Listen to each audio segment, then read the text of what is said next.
গ্রামের বাড়িতে গরু, মুরগি, হাঁস এসব থাকবে। গ্রামে এসে কি করছি সব থাকছে এই ব্লগে।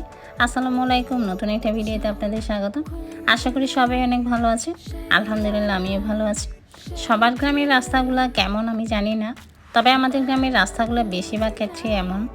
হয়তো আপনারা বলতে পারেন এমন কেন? এই যে কথায় আছে না, জোর যার মুখ লোকতার। যে দায়িত্বে পড়ে তার নিজের পেট ভরাতে ভরাতে রাস্তার কথা তারা ভুলিয়ে যায়। যাই হোক, এসব কথা না বলে কাজের কথায় আসি।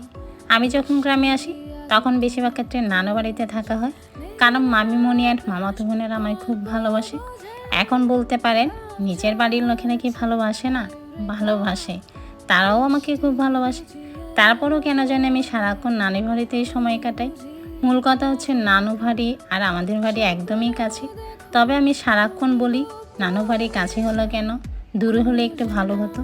তবে দূরে হলে কি আর যখন তখন আসতে পারতাম? কখনোই পারতাম না। নানু বাড়িতে সবথেকে বেশি ভালো লাগে তাদের পুকুরটা। ছোটোবেলায় কত আড্ডা দিয়েছি পুকুর ঘাটে বসে বসে। চাঁদের আলোতে পুকুর ঘাটে বসে কত রাত পার করেছি। চাঁদের আলোতে পানি ছলছল করছে। আর এখন যতটুকু দেখতে পাচ্ছেন তার থেকে আরও বড় ছিল। আপনারা হয়তো জানেন তখনকার এই পুকুরগুলো বিশাল আকারের হতো। এখন আর সেই পুকুর দেখা যায় না।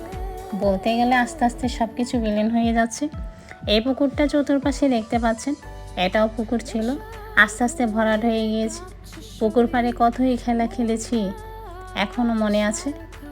পুকুর পাড়ে খেলতে খেলতে গলা থেকে আমার স্বর্ণের চেন হারিয়ে ফেলেছি। তখনও অনেক ছোট ছিলাম, অনেক খুঁজেছি, পাইনি। এটার জন্য আম্মু একটু বকাও দিয়েছিল। তখনকার পরিবেশ আর এখনকার পরিবেশ অনেক তফাৎ, কারণ তখন সবাই গ্রামে থাকতো, এখন তা হয় না। দুই ঈদে দেখা হয় মোটামুটি সবার সাথে। এখানে আসলে পুরানো স্মৃতির কথা মনে পড়ে যায়। আজকের ভিডিওটা এ পর্যন্ত। দেখা হবে নতুন কিছু নিয়ে নতুন ভিডিওতে। আল্লাহ হাফিজ।